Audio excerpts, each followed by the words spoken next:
Hi, welcome to Earth Treasures from the Granite State. My name is Stephen Hermans with the Capital Mineral Club. I am the president. This is my guest, Paul Bedard from Pawjer Earth Products. Let me tell you a little bit about our mineral club. We are based in Concord, New Hampshire, and we have our meetings at the Salvation Army building at the corner of Clinton and Fruit Streets on the first Saturday of every month except the summer months, and that's at 2 p.m. Guests as well as members are welcome. We have approximately 110 members currently, of which probably average of 40 members show up to every meeting every month.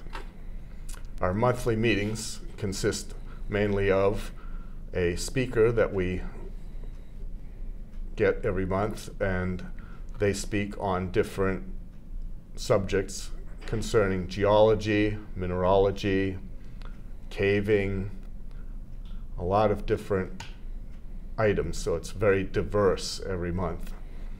Our members really enjoy this. Some of the other things our club does is we provide scholarships to needy students that take geology programs. We also help out local schools in their needs and wants for possible geology-related or mineralogy-related items that they may need or require. The other things that we do, we provide field trips for our members, which can be anywhere locally in the state.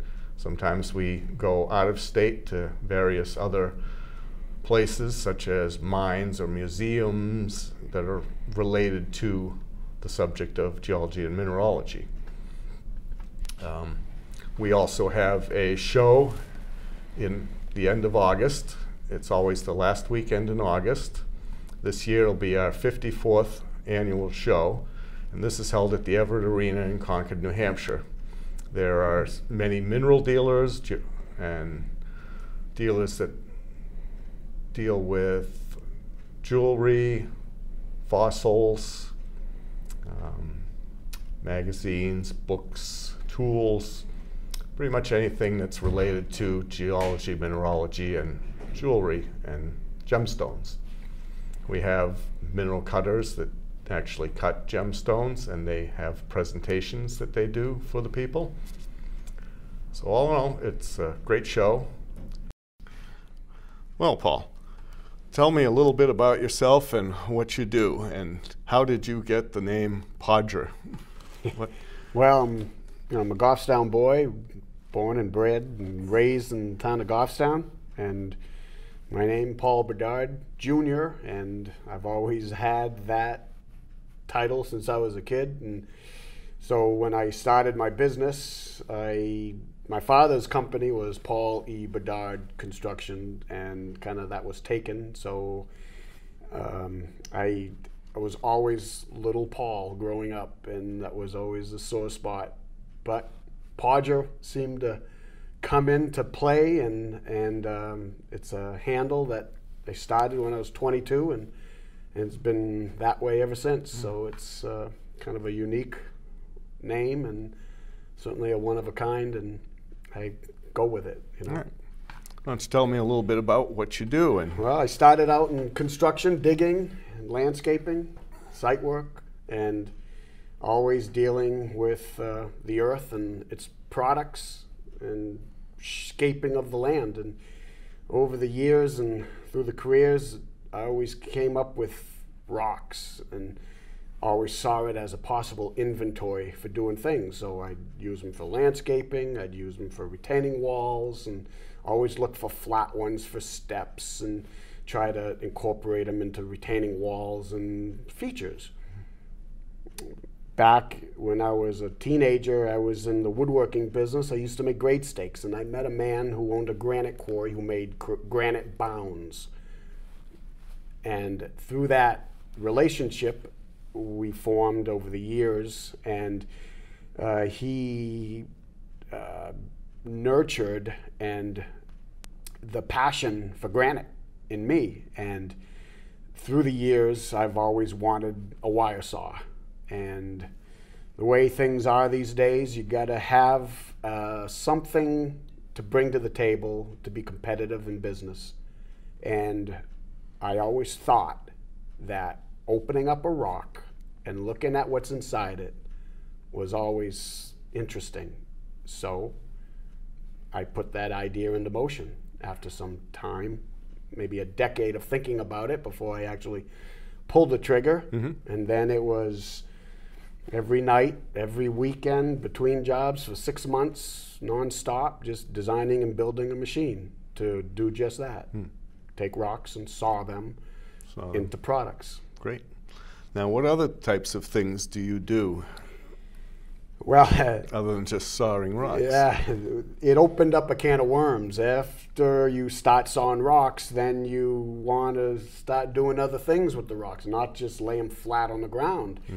So then I started making mailbox posts, and then I started making light posts, and then I started discovering other issues and other problems that I had to resolve and come around. And so I had to start designing and building other machinery over the time and to accommodate this granite aspect of my trying to make a living.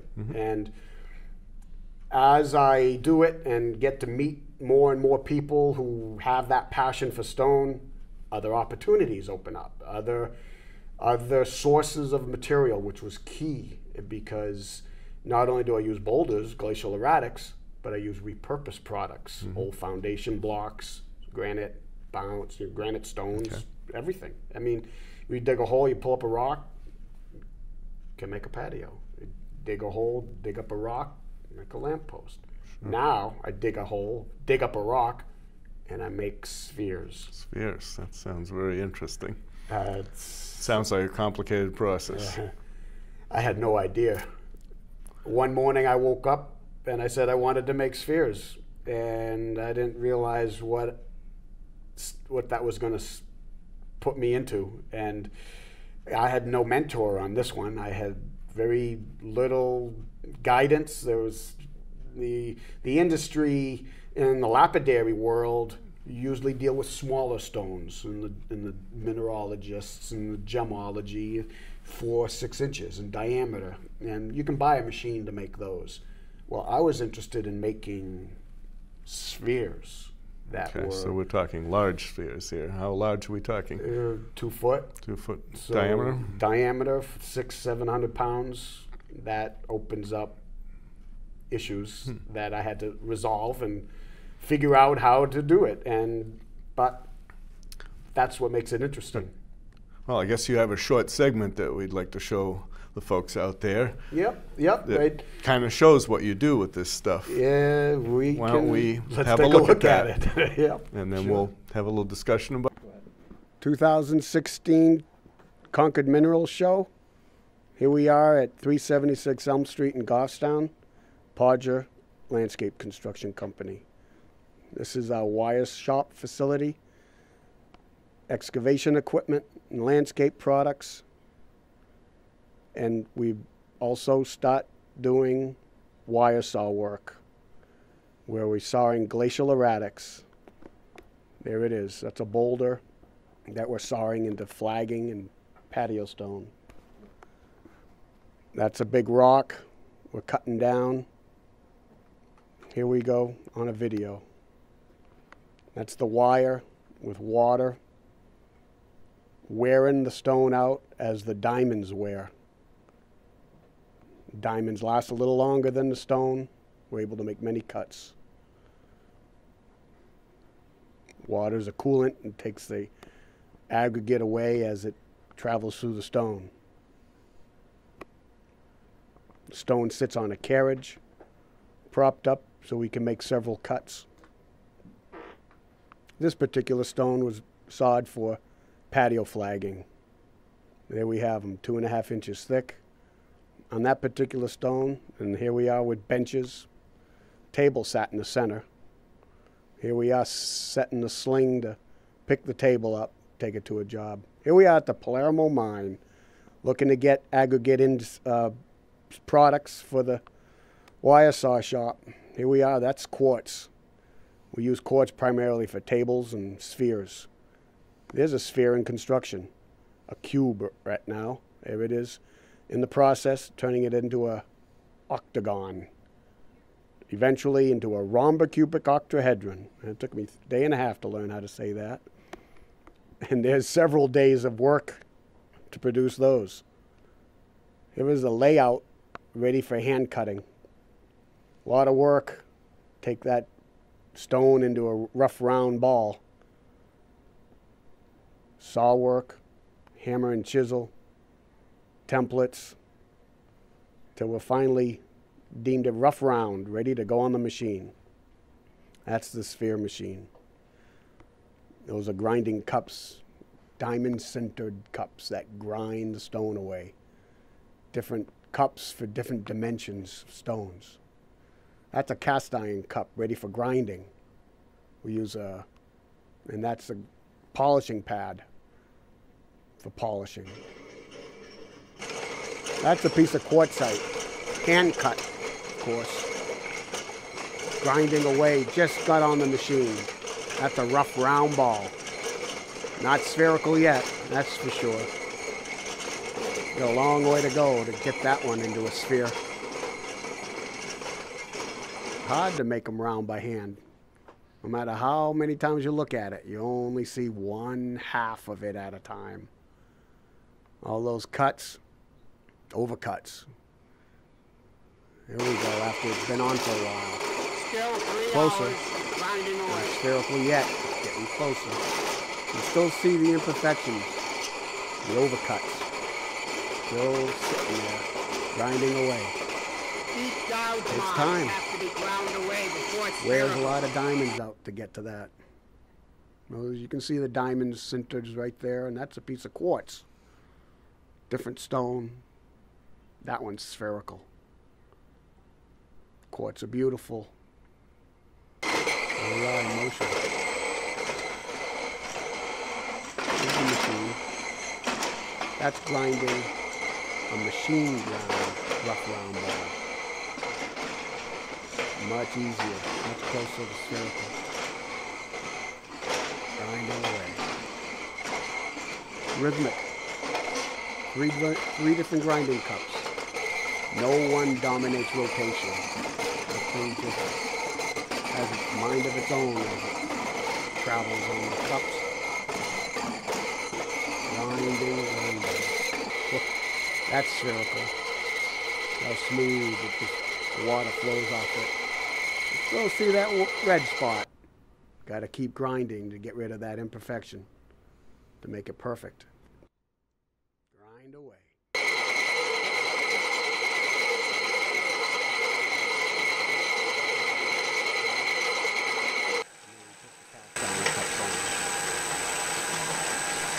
That's that piece of quartzite in the pre-polish stage. Here we are in the polish stage. That's the finishing. That's really fine. There's some inventory of stones that have been ground down to spheres, sitting on their own little dolly so we can roll them around and move them on the dolly. See one with the straps on it. That's how we handle them. There's a sling, custom made to handle spheres, on a hook in the yard. You can also see a water feature made out of a sphere in the background. These straps aren't as big as the pumpkin straps, that's for sure. You don't need as many men to move those things. But that sphere right there weighs about 350 pounds. Yep. Yeah, well, we got tired of making them by hand. This is a new machine that we designed. Call it a duplicating lathe. Now we take that three-dimensional octagon, mount it on specially designed cups, turn it, and advance the blade into it. Oh, so much easier. I think we're getting older, trying to find the easy ways of doing things. After we do it in one direction, we take it off, spin it 90 degrees, and cut it on the second dimension. Still a rough round ball, but still only 2 dimensions. It's not a sphere. You can see how it needs to be cut, and trimmed. But we'll get it. Saw it down, hammer and chisel all those fins off. Here's a good view of it right there. Hit and miss, hit and miss. Pretty close. You can see how egg-shaped it is, though. But eventually, we'll be done cutting, chipping, grinding, just to smooth it off. There's the saw at work. You can control the speed of the rotation. Water control. There's a sample of the blade right there with the water spraying on the blade and the stone. There's the finished 2-dimensional rough round ball sitting in the cups. Necessity is the mother of invention. Nothing improves it more than working with stone. Unyielding. You can see the cross line. You can see the template.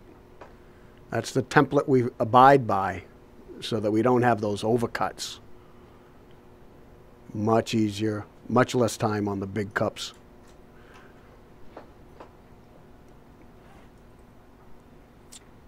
Here's a stone cut on the lathe with the diamond cups.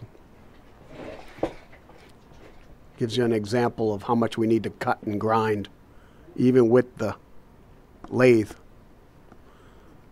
But those diamond cups are hard at work. Eventually they get it. After the diamond cups are done, the cast iron cups go on. And then the abrasive is added. And the abrasive grinds away from coarse to finer, to finer, to finer, till you get to pre-polish and polish. Yeah. But when they're wet, you can start to see the beauty of the stone. 80 grit. And that was a boulder. There's the abrasive being discharged onto the stone as it rotates. That's carborundum.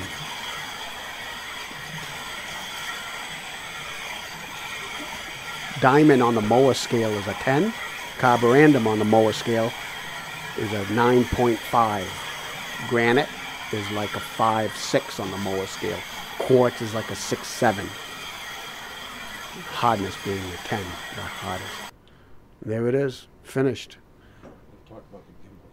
That's a gimbaled sphere. 17-inch diameter, quartz, on a machine-made, designed, gimbaled sphere. I love it. It works in every direction, just like a globe. That was the model.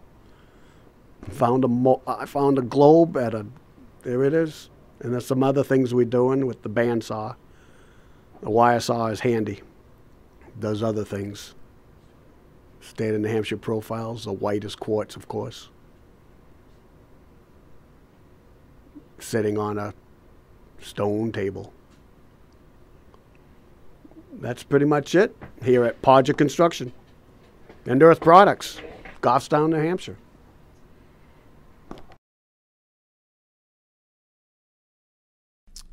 Well, Paul, that was pretty interesting. I think that people get a little bit of a feeling for what's involved here.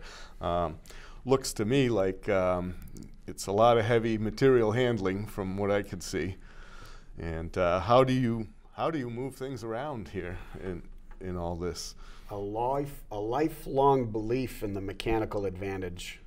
So everything we do is, everything is heavy. Everything needs mechanical advantage with the chain falls and the hoists and the machines and the forklifts and everything gets picked up and put down again and again. I see. You know? I noticed in the show that you had some hand tools there, and for next to one of the rough spheres there. Yeah, when we started making the spheres, we were able to saw them down into an 18-sided, three-dimensional object. Well, that can't go on the machine as is. It had to be smoothed off. So templates, saws, hammer and chisels. That sounds like a lot of work.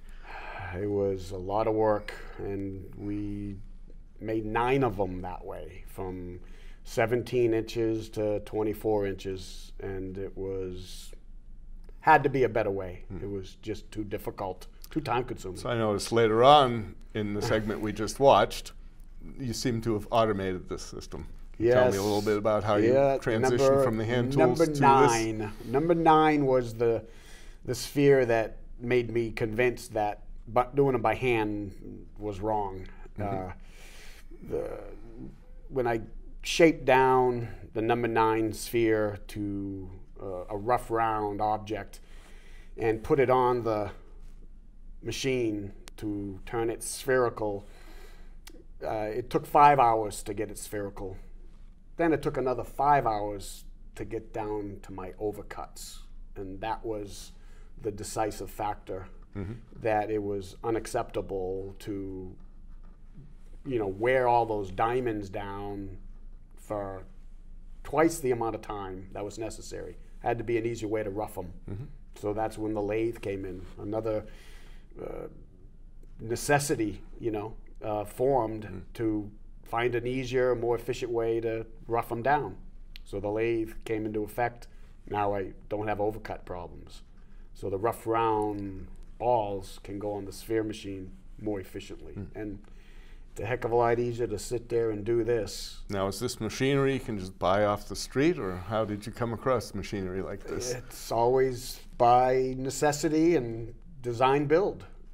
You have a process that you're doing that nobody else is doing, and you got to figure out how to make it work for me. And it's a culmination of a machine here and then a machine there, and you put them together, and before you know it, you have a specific machine to do a specific task.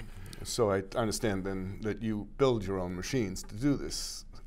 That's part of how I make my living. Is I can't afford to buy this equipment that you probably could have it custom made by a machinery building company, but you'd spend tens of thousands of dollars to do it, and I can't afford to do that on a whim, and everything I do is kind of on a whim, because I'm just a guy trying to make a living, out there.